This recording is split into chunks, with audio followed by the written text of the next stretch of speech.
ছাত্র আন্দোলনের নেতৃবৃন্দ বিসিডিএস এর বিরুদ্ধে তাদের কিছু অভিযোগ ছিল। সেই অভিযোগের পরিপ্রেক্ষিতে তারা আজকে বিসিডিএস ফরিদপুরের অফিসে এসে তাদের তিনটা গুরুত্বপূর্ণ দাবি ছিল। সেই তিনটা গুরুত্বপূর্ণ দাবি, এক নম্বর হলো বিসিডিএস এর যে স্টিকার ছিল প্রত্যেক দোকানে, এটা তুলে ফেলানোর জন্য তারা একটা দাবি তুলে। দ্বিতীয়ত, সমিতির সাপ্তাহিক বন্ধের ব্যাপারে তারা একটা দাবি তুলছিল যে যা স্বাধীনভাবে তারা দোকান করতে পারবে। তাদের আর একটা দাবি ছিল, তৃতীয় দাবি ছিল ভোক্তারা যাতে স্বাধীনভাবে ওষুধ কিনতে পারে, সেখানে কমিশন পায়। কোনো দোকানদার কমিশন দিলে না দিলে আমরা কোনো বাধা দেব না। এই সমসাময়িক তাদের এই দাবিগুলোর প্রতি আমরা নীতিগতভাবে সম্মত হয়েছি, তাদের সাথে কাজ করার জন্য একমত পোষণ করছি। কিন্তু বৈষম্য বিরোধী ছাত্র আন্দোলন সহ আপামর জনসাধারণ বিসিডিএস এর প্রতি একটা ভুল ধারণা ছিল যে এটা একটা সিন্ডিকেট, এখান থেকে তারা চাঁদা আদায় করে, প্রত্যেক দোকান থেকে চাঁদা আদায় করে। সেই বিষয়টা আমি এখন সবার কাছে পরিষ্কারভাবে তুলে ধরছি যে বিসিডিএস একটা ন্যাশনাল সংগঠন, অরাজনৈতিক সংগঠন। এই সংগঠনের আমি কেন্দ্রীয় পরিচালক, ফরিদপুরের সভাপতি। এখানে সংগঠন তার নিয়মের মধ্যেই পরিচালিত হয় এবং এই ফরিদপুরে যে 17 সদস্য বিশিষ্ট কমিটি আছে এবং উপকমিটিগুলো মিলেই এই বিসিডিএস সংগঠনটা পরিচালিত হয়। সমিতির নামে আমরা যে মাসিক অনুদান সংগ্রহ করা হয় তার সদস্যদের মতামতের পরিপ্রেক্ষিতে সংগঠনের সাংগঠনিক কার্যক্রম সুষ্ঠুভাবে পরিচালনার লক্ষ্যে ও অফিসের মাসিক আয় নির্বাহের জন্য ব্যয় করা হয়।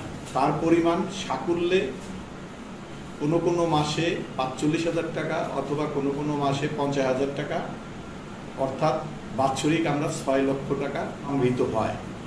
কিন্তু অভিযোগ ছিল যে ১,৭৫,০০,০০০ লক্ষ টাকা বছরে সংগৃহীত করা হয়, যা সম্পূর্ণ ভিত্তিহীন, অবাস্তব, কল্পনাপ্রসূত গুজব।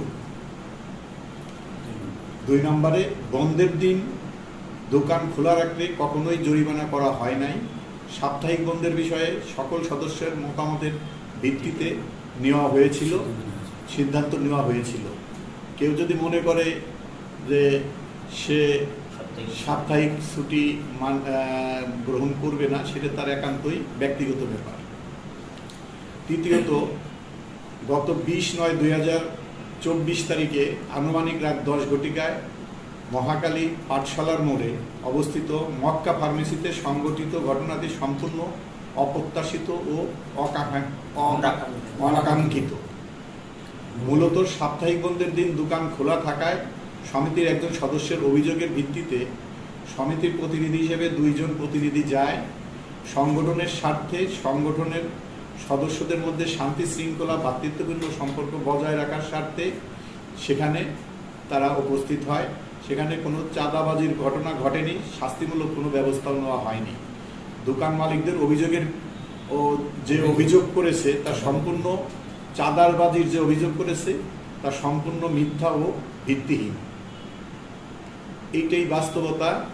এর বাইরে সমিতি, আমরা ব্যবসায়ী সংগঠনের সমিতি, শুধু ব্যবসায়ীদের কল্যাণে নয়, ভোক্তাদের যাতে ভালো সার্ভিস পায়, ভোক্তারা যাতে উপকৃত হয়, আমরা সে কাজগুলোও করে থাকি, যেগুলো বৈষম্য বিরোধী ছাত্র আন্দোলনের প্রতিনিধি যারা আছে তাদের সাথে আমাদের খুব সৌহার্দ্যপূর্ণ আলোচনা হয়েছে।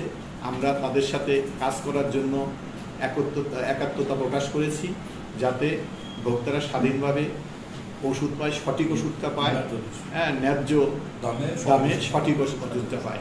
এটাই আমার বক্তব্য ছিল। ধন্যবাদ সবাইকে। আশা রাখি আপনারা সমস্ত আমার এই বক্তব্যের পরিপ্রেক্ষিতে আপনাদের সমস্ত ভুল বোঝাবুঝির অবসান হবে। ধন্যবাদ।